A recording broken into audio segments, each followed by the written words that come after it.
Every entrepreneur experiences a rock bottom moment. I'll share one of mine and how it will never happen again.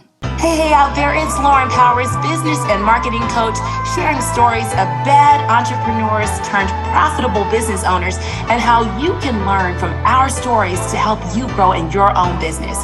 These are real stories, y'all, so it's gonna get real spicy. Pull up, let's get it.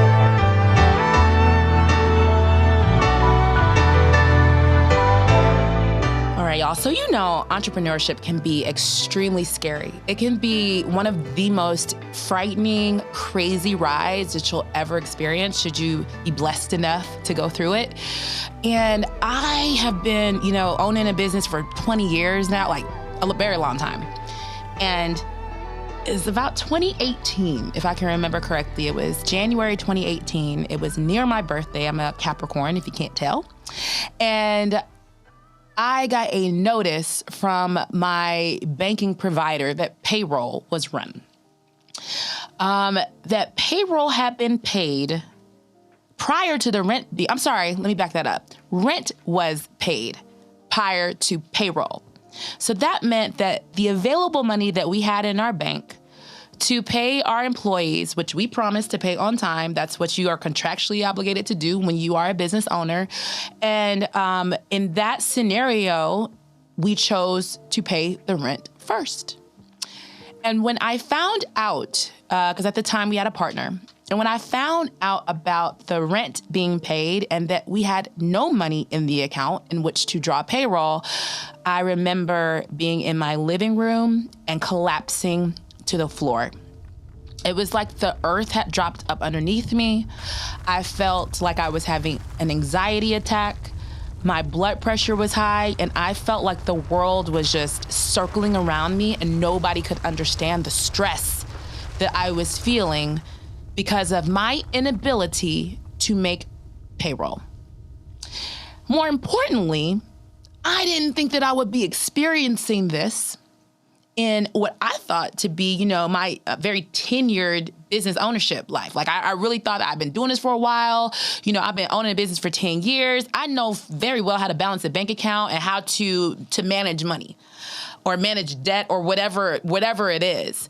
And in that instance, when I saw the bank was not aligned with the money that we needed, I looked at my husband, my dad, and I had family members because I was really losing it, like hyperventilating, sweat. If you imagine $20-something thousand that you need to come up with, to pay people when you're supposed to have the money to pay. You work hard, we hustle hard, we're doing the right things, right? Checking all the boxes, but still could not manage payroll. And that was an immediate indicator that my business had gotten out of control. It had gotten out of where I could have a firm grasp on the day-to-day, and everything started to become unpredictable the larger and larger that my business grew. And I know why this happened. It happened because I wasn't a good business owner, A, and B, not dialed in enough to my business to know what it would take to not only make payroll, not only make the rent, but make a fucking profit. There's more to life than just paying the employees, right? There's much more to that. We don't work to pay other people. We work to pay ourselves. So in this $20-something thousand deficit that we had to come up with, I wasn't even getting fucking paid. Imagine that. So not only the rent, man, he's straight, right? They got the rent, they're good. Now we're negative, bank account negative. And we have all these people who show up every day for this as a gym environment, giving their best. They come on time. They're fantastic team members. How do I go up to them and say, we just ain't got it? Even though you earned it, we earned it, but sorry, we just ain't got it.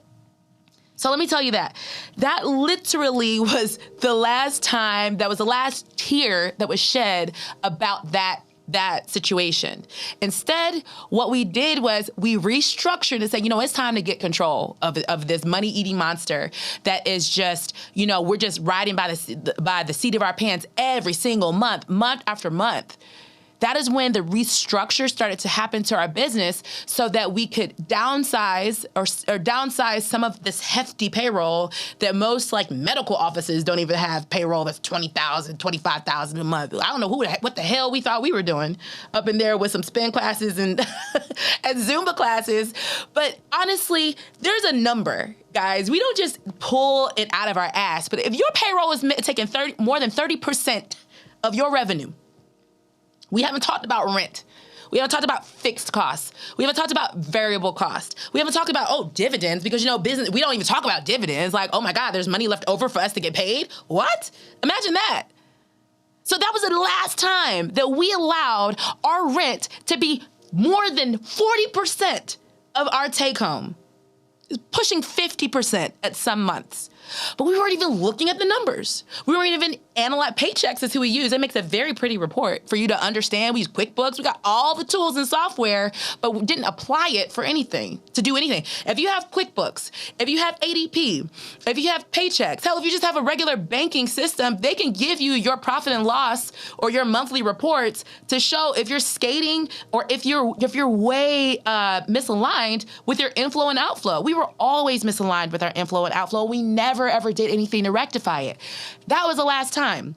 So I'm going to challenge y'all, if you do not have a command over your numbers, you will have rock bottom moments. If you don't have ownership over your inflow and outflow, you're going to get surprised.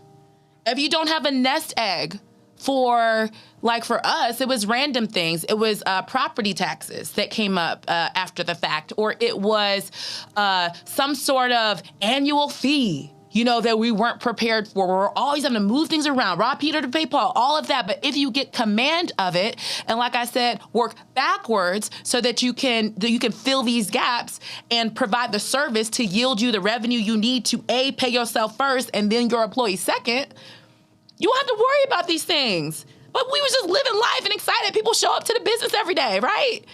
When you're in it, and it goes back to some things I've said before, if you're in it for ego, if you're in it just to say you're a hustler and have a business, if you're in it for anything else other than profit, you're a bad entrepreneur. If you're in it for anything else other than profit, first, you're a bad entrepreneur. No more rock bottom moments, all right? I shared mine. I hope you learned something from that. We don't live to pay payroll, y'all. We do not live to pay payroll. And if you find yourself in that scenario, it's time for you to get control of that beast before it takes control of you. All right? See y'all next time. The Bad Entrepreneur Podcast. After all, we can't run from my past. Talk about it. Bad Entrepreneur Podcast. Let's talk about it. The Bad Entrepreneur Podcast.